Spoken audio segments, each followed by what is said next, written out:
And welcome to Whiskey Politics. I'm Dave Sussman, your purveyor at Whiskey Politics, and you can find us weekly here at America's Voice News, 4 p.m. Pacific Time, 7 p.m. Eastern. You can also find me daily at America's Voice News and America's Voice Live from 11 to 1 Pacific, 2 to 4 Eastern as well. And great to be here.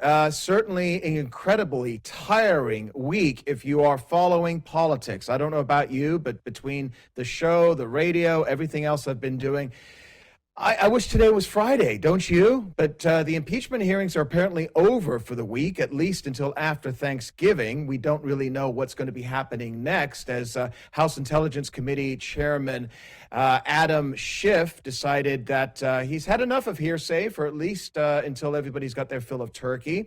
But Devin Nunes, the ranking member of the House Intelligence Committee, is on fire. And I'm just going to play a quick clip here of Devin Nunes explaining what this whole charade is all about. Here's Devin Nunes. For the last 3 years, it's not President Trump who got caught.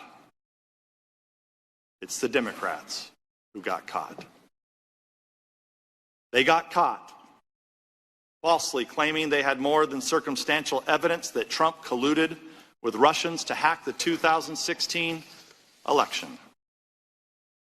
They got caught orchestrating this entire farce with the whistleblower and lying about their secret meetings with him. They got caught defending the false allegations of the Steele dossier, which was paid for by them. They got caught breaking their promise that impeachment would only go forward with bipartisan support because of how damaging it is to the American people. They got caught running a sham impeachment process featuring secret depositions, hidden transcripts, and an unending flood of Democrat leaks to the media. They got caught trying to obtain nude photos of President Trump from Russian pranksters, pretending to be Ukrainians. And they got caught covering up for Alexander Chalupa, a Democratic National Committee operative who colluded with Ukrainian officials to smear the Trump campaign by improperly redacting her name from deposition transcripts and refusing to let Americans hear her testimony as a witness in these proceedings. That is the Democrats' pitiful legacy in recent years. They got caught. If Devin Nunes doesn't talk about this, who will? Well, Lee Smith is writing about this. He's written an incredible book about this, in fact. Lee is a veteran journalist whose work appears in Real Clear Investigations, The Federalist, and Tablet. He's worked in media for 30 years. He's written about politics, foreign policy, and the press, and has reported from the Middle East for a decade after the 9/11 attacks. And he's written the critically acclaimed The Strong Horse, Power Politics, and the Clash of Arab Civilizations. He's also a senior fellow at the Hudson Institute, and you've seen him on Fox News, CNN, and France 24. His latest book, The Plot Against the President, the true story of how Congressman Devin Nunes uncovered the biggest political scandal in U.S. history. Lee Smith, welcome. How are you? Thank you. I'm doing well, Dave. Thanks very kindly for inviting me on. Pleasure. So got a lot to cover. First of all, before we get into the details, with Thursday afternoon, what is your reaction to everything we've seen thus far this week?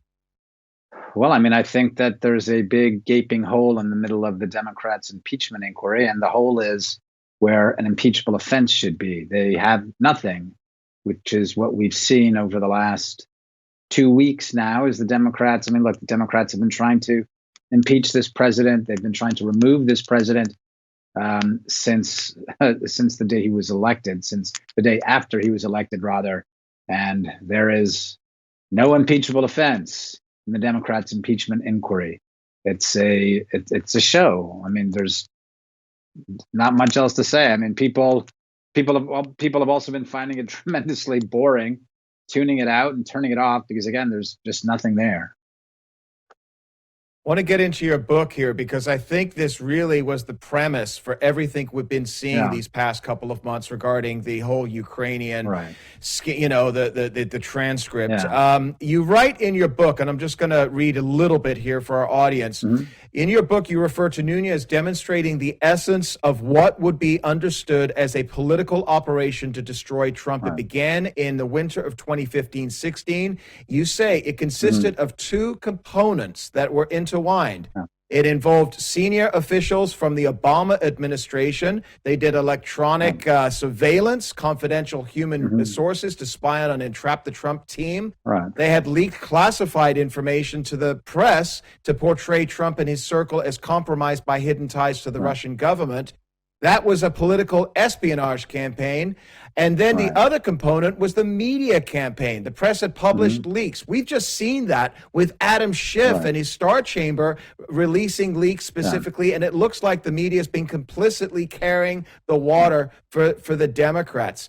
How dangerous is this towards the president when you've got both the press and essentially the remnants of the Obama administration carrying out this, what you call an espionage? Right. I mean, the real danger is, Trump has rode this out for 3 years, and there's no doubt the administration would have gotten much more accomplished had he not been fighting off what is essentially, it is a coup.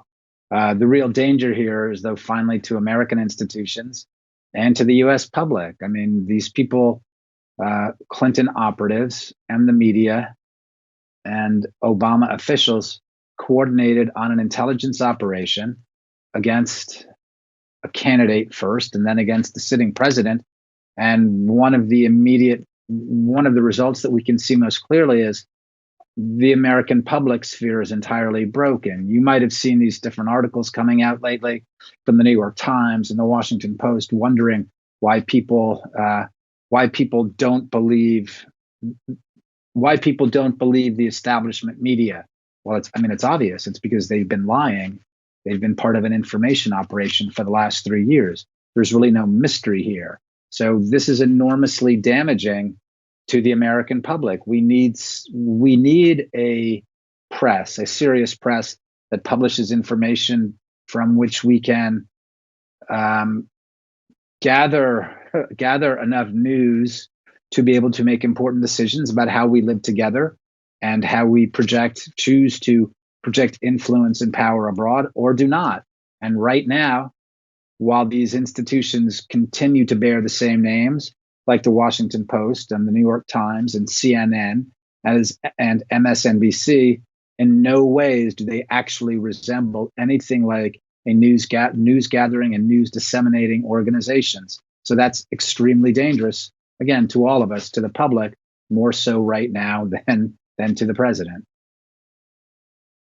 In our last minute here before our first break with you, you work with an organization called Real Clear Investigations. They were the first ones to come out with, and I will say it, his name, Erick, who's supposedly the whistleblower.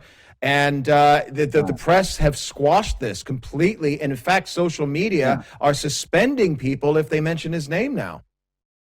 Right. I mean, it's terrible. It's as though everyone is coordinating on an information operation to topple the president. I mean, frankly, this person has put himself in the middle of this in an effort to topple the president. And I appreciate the fact when people worry for his, not just his privacy, but for his safety. However, this is an extremely dangerous thing that's happened. And we've seen here in Washington, we've had riots, we've had violence over the last 3 years because people will not accept an election. So this is something he's done to damage all of us. We've got Lee Smith. His book, The Plot Against the President, the true story of how Congressman Devin Nunes uncovered the biggest political scandal in U.S. history, is with us. And we've got a lot more to get into here, folks. At Whiskey Politics, I'm Dave Sussman. Don't go away.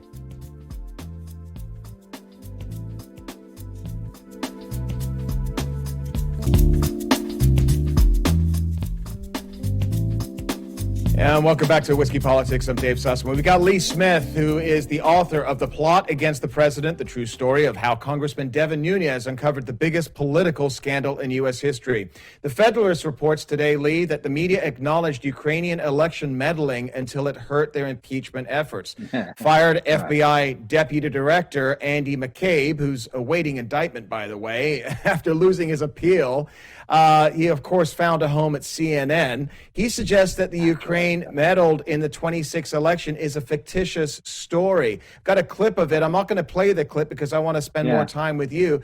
But if we go back in history, we can show that the Financial Times stated, the Financial Times reported Ukraine attempted to intervene in the U.S. election. Politico, 1/11/2017, they reported the Ukraine government tried to help Hillary Clinton and undermine Trump. New York Times, Ukrainian courts ruled the releasing information to Manafort about the 2016 U.S. election was illegal interference. Lee, are we looking at revisionism by the Democrats who, besides conservative media, who's calling them out on this? Right. Well, I mean, there's one other name I want to add there. I know that people are smearing him, John Solomon, but Solomon's reports for The Hill over the at least over the last, dating back nearly a year now on Ukraine have been spectacularly well reported and researched, and this is really important. And you see that a lot of places in the press are attacking Solomon. They're calling it a conspiracy theory. Solomon's reporting is right on. Fiona Hill said that today. Right. What Solomon has done is he's opened up an aperture provided by some of the early reporting you mentioned, Financial Times, Politico, New York Times. He's opened up that and expanded on it, and he's laying out what's really gone on with the Bidens, with Burisma, with the Obama White House, with the Obama State Department. So they've really attacked him. What's going on here? Yes, they're trying to turn the entire Ukraine story into a conspiracy theory as though this never happened. And you've seen what Ms. Hill has done and what other people have been showing up the last 2 weeks have been doing. They've been saying, no. To say it's anything else but Russia is a conspiracy theory. No one is saying that Russia had nothing to do with it. What people are saying is there appears to be another foreign actor that had a role here. This has been reported. This is a fact. It's not a conspiracy theory. The reason that they're pushing back so hard and saying it's all about Russia is actually to obscure the role that Obama officials and Clinton operatives played. The people who tore down, the people who have divided this country are not the Russians. It's the Clinton campaign. It's people like Andrew McCabe, people like James Comey and John Brennan. They are the people who have divided this country. It's not the Russians. This goes far beyond anything that Vladimir Putin or any other mastermind of an information operation could have managed. This has been done not only with the complicity of the press. The press has been a platform, a willing platform for an information operation run by intelligence officers, former and present senior officials like the whistleblower. This is what's been happening. It's Americans doing this to Americans, to the American president, to the American public, and to American institutions. That's what's happening. That's why they want to say that all these other things are conspiracy theories. No. It's all about the Russians. This is a very dangerous story that they're putting out, and it has to be understood, the purpose of it and where this is supposed to be heading. I think a lot of people would say that the common sense would suggest, because, obviously the Biden and the Burisma and all of this is looked at as some conspiracy as well that's come out. But if what the Bidens did, Lee, was above board, why would investigation into Burisma be a threat to Biden and considered some kind of election interference? Right. That's a very good question. And I mean, there's a whole bunch of different questions we can ask around that. Remember that Hunter Biden had two different partners in his investment firm, and one of them is Devin Archer, who also took a position, who also went into Burisma with Hunter Biden. They had another partner named Christopher Hines, who's the stepson of former Secretary of State John Kerry. And Mr. Hines said he thought it was extremely poor judgment, and this is one of the reasons why he broke with his former partners, Biden and Archer, because they went into Burisma. So what does that tell us? What was going on at Burisma How did John Kerry's stepson know to avoid this? Why was he alarmed by it? And why did Hunter Biden and Devin Archer go into this? So yes, there are plenty of questions that need to be asked about the role that they played in Ukraine. But I believe, and John Solomon's reporting is certainly pointing to this, that Hunter Biden and Joe Biden are the tip of a rather large and ugly iceberg, which involves a large number of Obama officials starting no later than 2014. This does not start when Joe Biden tells the then president of Ukraine to fire the prosecutor. This starts around 2014, when the previous Ukrainian president has been toppled and Joe Biden's son Hunter gets a job at Burisma. This is about something that the Obama administration as a whole had their hand in.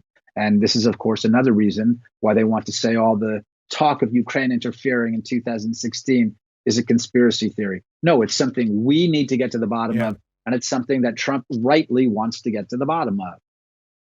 There's so many moving pieces to all of this. And December the 11th, we're going to start to see and we're going to hear, I know AG Barr's, he's going to be releasing the FISA memo investigation. We're going to see Durham and, you mentioned Clapper and you mentioned Brennan.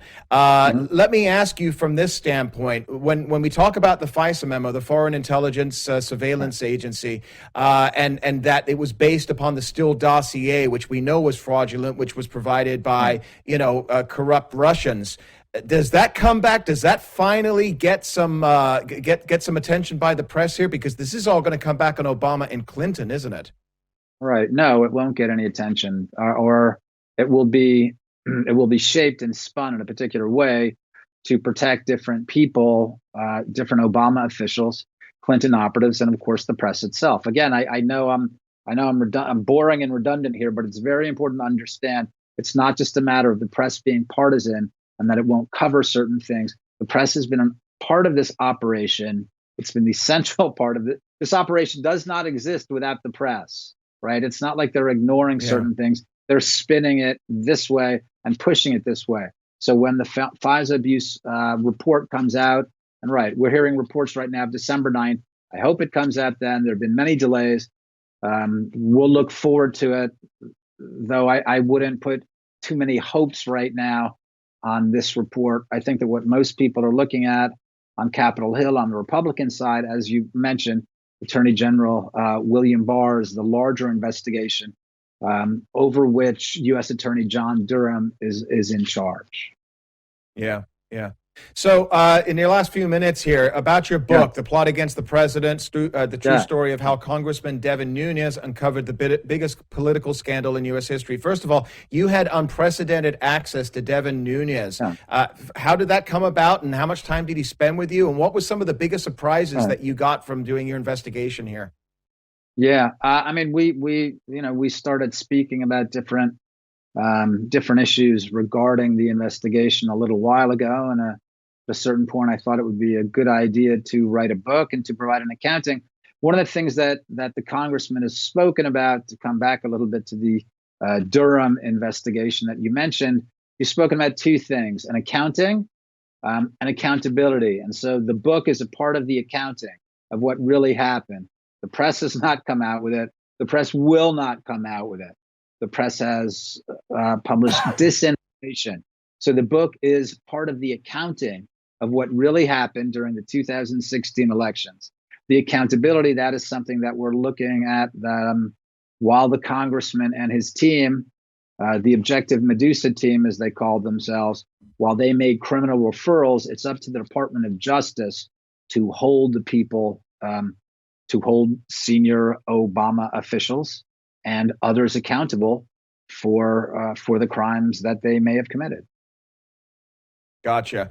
And last question here for you. What do you see happening for, moving forward here? Obviously, Schiff just called the end of the impeachment open hearings today. Do they go back to the Star Chamber? And what happens when this goes to the Senate? Is it going to impact those candidates on the Senate side that are running for the Democrat nomination? Right. It's not clear exactly what happens now, where it goes, whether this is going to go to the Judiciary Committee or what. I mean, I think that's unclear. when it goes to the Senate, I mean, it seems to me that there are two options right now. I think that Senator McConnell has entertained them both, whether to dismiss this out of hand and say, as we started, there is a hole in this impeachment inquiry. There is no impeachable offense. Whether it's dismissed out of hand, whether they do not pick it, or whether they do pick it up, and whether they bring it to the Senate. In which case, that may cause certain problems for certainly one of the Democratic candidates, Joe Biden.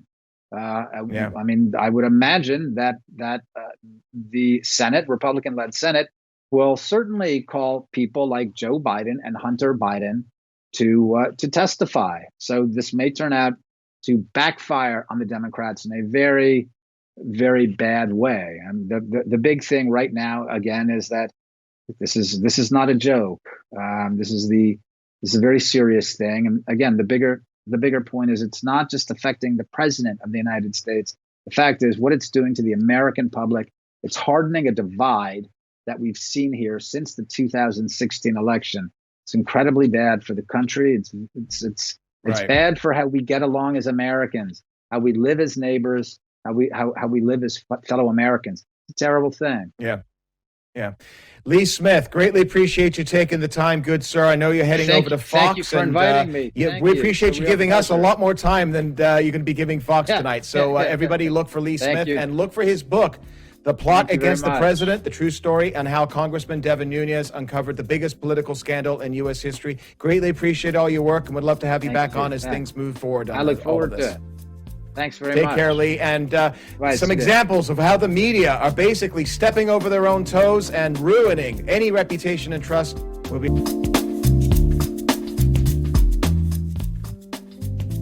And welcome back to Whiskey Politics. I'm Dave Sussman, your host and purveyor at whiskeypolitics.net.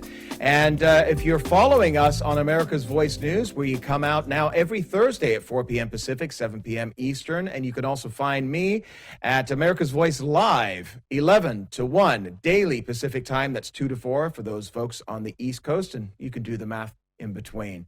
Okay, couple of things. What Lee Smith was just talking about there is something that I really want to touch upon, because I think that one of the greatest one of the greatest casualties of all of this that's been created by the Democrats has been our eroded trust in media, which was already low to begin with.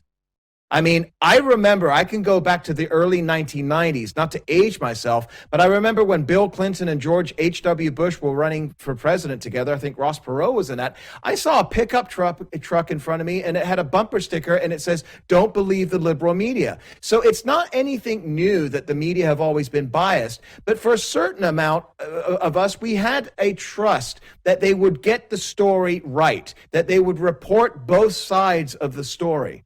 And what Adam Schiff has been doing, what he has essentially done to the media, is he has allowed these, no offense to the younger journalists that are out there, but many of them are filling up the newsrooms because they can't afford older journalists anymore. So they're paying for these kids from, Oberlin College with their gender studies degrees. They're basically brainwashing them after they've been brainwashed in college. And they're basically now statist media like Pravda was in Russia. It's really bad because they are not giving Americans both sides of the story. And I know you're watching this show, you're not a low information voter. You follow what's going on, and you're as frustrated as I am. But most people don't. Most people are working 1, 2, 3 jobs just to make ends meet. They're at the soccer games on Saturdays with their kids. They're falling asleep in front of Dancing with the Stars at night, and they might get 5 minutes of news at the end of the day, which is fed to them through whatever avenue comes from the New York Times or CNN to their local news. Erickson hit this beautifully. You know Erick Erickson. Red State, the Resurgent. He's a really good guy. And he tweeted this morning with a video. He said, "Dear members of the media, if you want to understand why no one cares about impeachment and minds are not being changed, watch this and understand." Here it is. Breaking news. A bombshell. Today is a turning point. Today was historically bad for President Trump. Today was a turning point. A turning point. We're at a turning point here. The beginning of the end for the Trump presidency. We have another bombshell. Mike Pence might have to assume the office of the presidency. Rumblings of the word impeachment. Breaking news. Another bombshell out of the White House. I believe this is the beginning of the end. I do too. It's really the beginning of the end. He may be feeling the walls closing in on him. All the walls closing in on him. The walls closing in on him. Breaking news, a new bombshell. One astrologer says this means the beginning of the end for President Donald Trump. Trump will resign. Trump is going to resign. Is this the tipping point? I know we've said it over and over. You think this is a tipping point? And over and over. This is a tipping point. And over and over. Trump's going down. This president could be impeached. Resignation. I don't think this president is going to serve out his term. Mr. Trump will not serve out his term. He will not serve out his term. No way. No how. Breaking news. Absolute bombshell. Donald Trump is not. He's done. And it's over. It's over. The walls closing in. The walls closing in. This is going to be the Achilles heel. Breaking news tonight. I expect Trump to depart. This week will be the watershed week. Trump is in big trouble. Trump's in a lot of trouble. It's a sign of a terrified old man who feels the Walls Closing in. The walls are increasingly Closing in on him. tonight. The walls are closing in. today changed everything. This is the beginning of the end. Today, the biggest Tipping point for the Trump administration. What a historic day. The bombshells. He's underwater. He feels the walls closing in. Turning point. We may be at a tipping point. It's the beginning of The end. The beginning. of the end. Another bombshell. Bombshell. Bombshell. Bombshell. Bombshell. Bombshell. Bombshell. This is a bombshell. It is. Well done, Erickson. Oh, my goodness. I met Erick a few years ago. He's a really nice guy, and he took a barrage of incoming. You know, he's had reservations about this president, but he supports the president on conservative policies, and I think a lot of us feel that way. But what makes so many of us stand behind this president even higher, even standing further straight up? Well, you may not like his tweets. You may not like him personally. I don't personally have a problem with him, but I know a lot of people do. But you got to, if you're a conservative, a right of center, or a free market thinker, you've got to take a look at the policies. You've got to take a look at the judicial appointments. We just learned today from the Federalist Society over a third of the judicial appointments that have been made, that are out there right now, have been made by President Trump. That's the biggest threat to the Democrats, because that's legacy, ladies and gentlemen. Whether he is a 1 or 2 term president, judicial appointments last for decades. And we both know, you and I watching this, we both know that the Democrats, if they don't win in the election booth, that they try to win in the courts.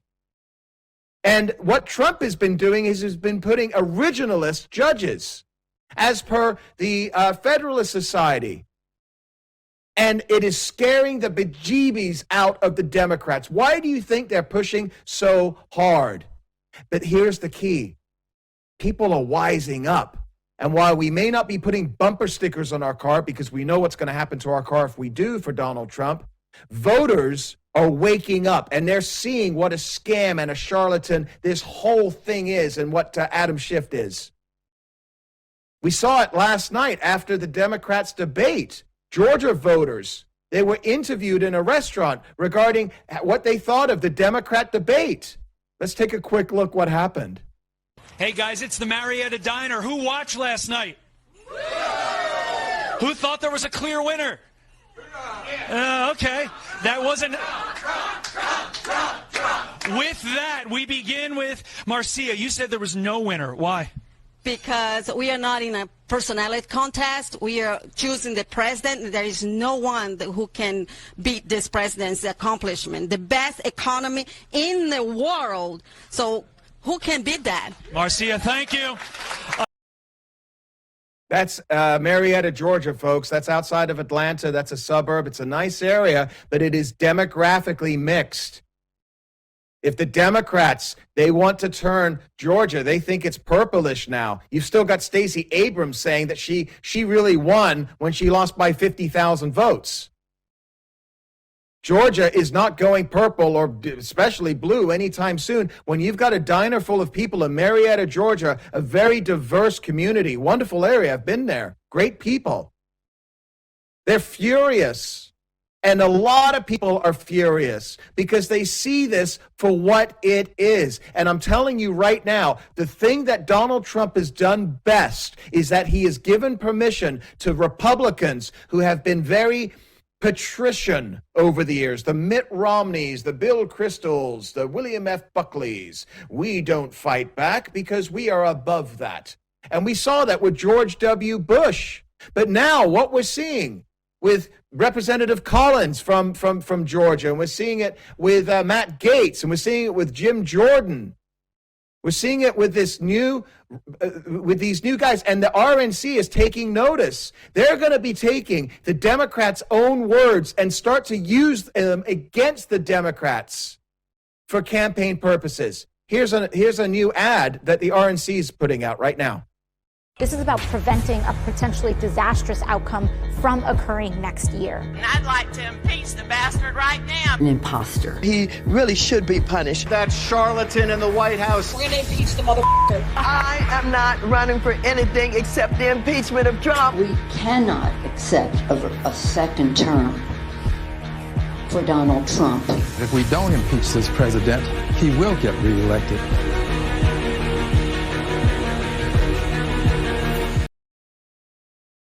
They are using the Democrats' own words on impeachment against them. We know what this was. We know what this is. We know, as Lee Smith has talked about, they've hijacked our government and our media. Folks, this is not hyperbole. There is an attack on our institutions, including our free press, by the Democrats who want to overturn a duly elected president of the United States. You may argue with the term, I call it a coup d'etat, which is French for coup d'etat. It is a coup attempt. And it is maybe a non-violent coup. It is still a coup attempt, nevertheless. And what they are trying to do, and unfortunately the media is carrying their water, is to turn your mind around so you are not focused on the big picture, that you're focused on some rhyme or reason to get rid of bad orange man. They can't do it at the election booth. They've taken a look at the polls. They're taking a look at the dais on the Democrat debates, and they realize that they have been pulled so far to the left that the idea of a moderate now is Amy Klobuchar and Joe Biden, and they are trying to out-left each other. I'm sorry, this is really scary what is happening. But the good news is that Americans have woken up. And we're seeing that the polls are now starting to shift in the other direction. Instead of supporting impeachment, they're now pulling back a little bit. And Nancy Pelosi and Adam Schiff themselves stated not more than a few months ago that they will not push for impeachment unless it is bipartisan. Well, guess what? It is bipartisan. There's 2 Democrats that joined 100% of the Republicans to vote against the inquiry. What's going to now happen when it goes to the vote? And we already know that Adam Schiff has the articles of impeachment written out. He wrote them out months ago, believe me. We'll see. I still think the House is going to vote for impeachment. It will go to the judicial, and we'll see what happens once it goes to the Senate. Anyway, we got more news coming up here, running down what's going on, talk about the Democrat debates, and what is happening with the Democrat National Committee. Are they going broke? I'll be right back here at America's Voice News, Whiskey Politics. I'm Dave Sussman.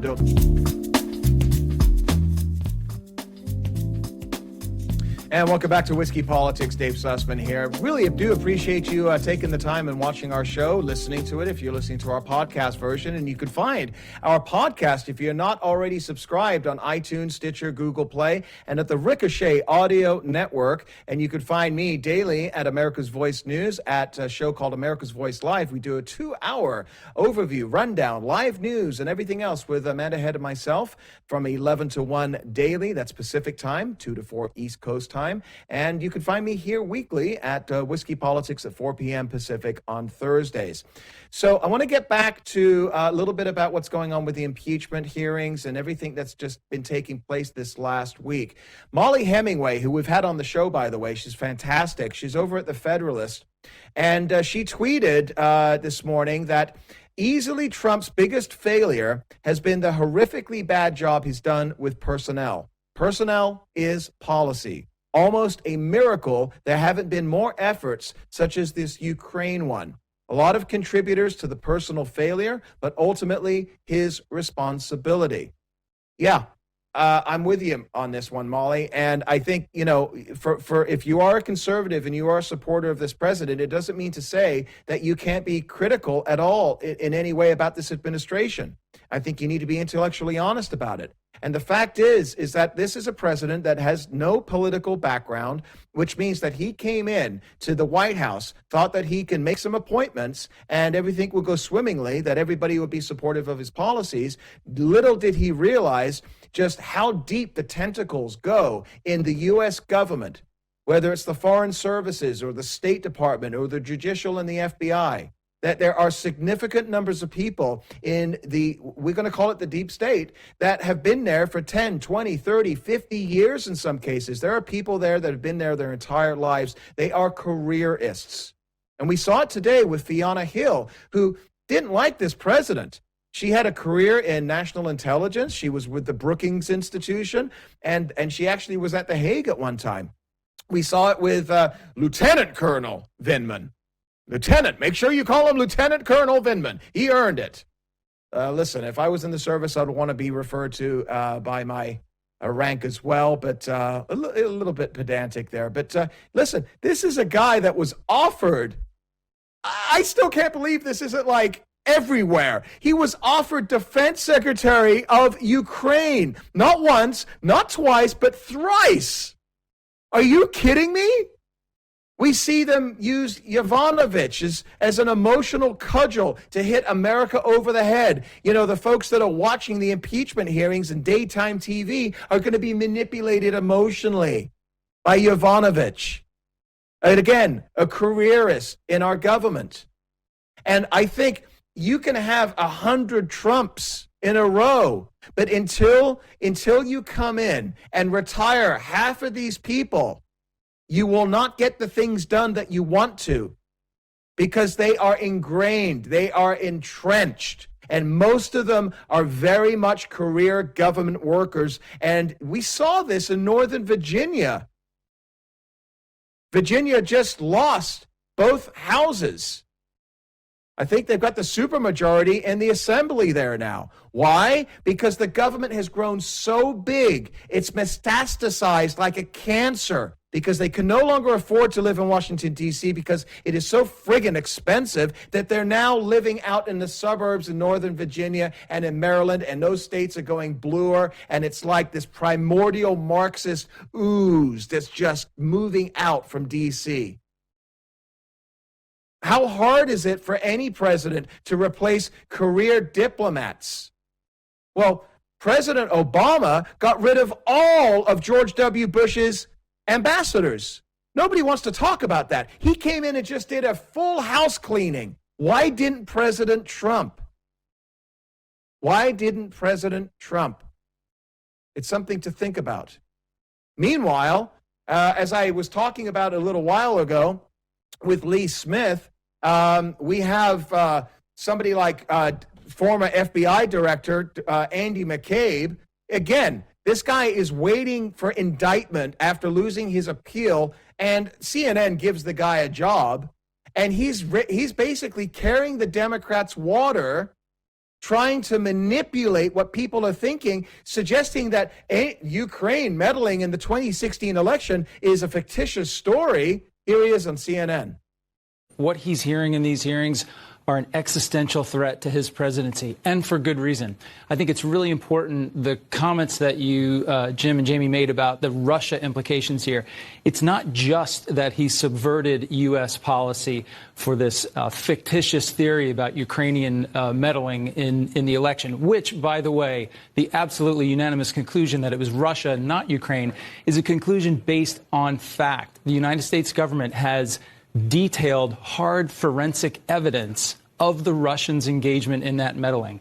But so he adopts a conspiracy theory propagated by Russia with the effect of withholding security assistance that would have been used to battle Russia in Ukraine. So it's not just his adoption of the conspiracy theory is in line with Russian goals, but the effect of that adoption is to deny our ally the aid they need to fight the Russians on the battlefield. And she makes the point, Kerry.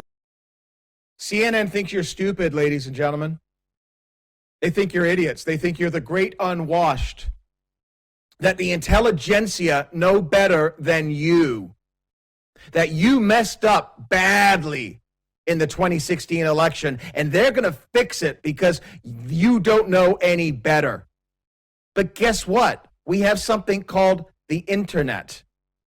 Financial Times, August the 28th, 2016, reported Ukraine attempted to intervene in the U.S. election. Politico, 2017, reported the Ukraine government tried to help Hillary Clinton and undermine Trump. New York Times, their Bible, Ukrainian courts ruled that releasing information to Manafort about 2016 U.S. election was illegal interference.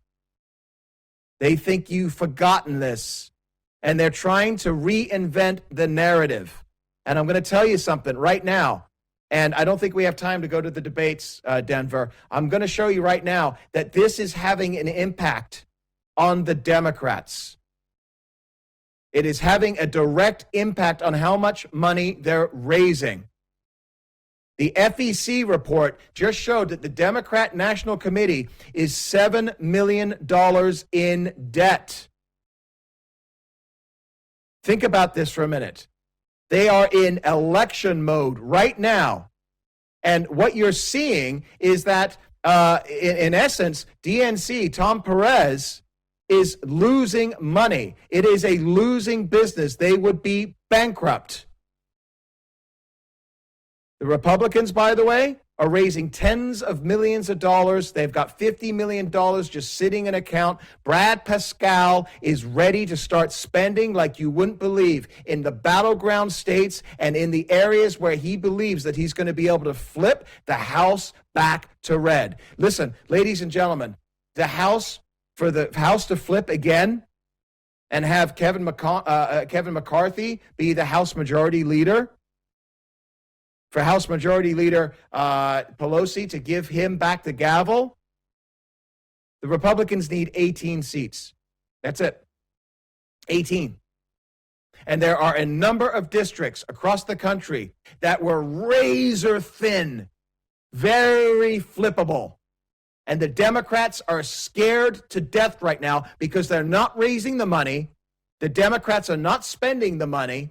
They're taking a look. Moderate Democrats, and let's call them classic liberals as well, because many of our friends are liberal. They are classic liberals. They don't like this any more than we do. They don't like to see what is being done with the media and Adam Schiff abusing his power and privilege. We should be passing drug prescription reform. We should be taking care of the USMCA trade deal. We should be focusing on what Americans need, not this sham. And classic liberals, moderate liberals, friends of ours, are not chipping in, as we can see now with the DNC's horrifically bad numbers. What's going to happen when they get to the point where they need to start investing in commercials? They're going to be way behind. In conservative districts that went blue in 2018, they're likely to go red again. But that does not mean be complacent. That does not mean that President Trump is going to win re-election hands down. He isn't, folks. He is going against not just the Democrats, but the entire media complex. ABC, CNN, MSNBC, New York Times, Washington Post, and all of the rest. And they are going to fight every day to their dying breath to overturn your mistake in 2016. Don't let them. You got to stay vigilant and stay focused on this. Don't let them tire you out. They believe that they're tiring you out with just a tsunami of information to try and confuse you. Educate your friends and family next week at Thanksgiving. By the way, we won't be here for Thanksgiving. I'm going to be getting fat watching football. And I wish you a happy Thanksgiving as well. We'll be back in a couple of weeks here at Whiskey Politics at America's Voice News. I'm Dave Sussman signing off and wish you the best. Cheers.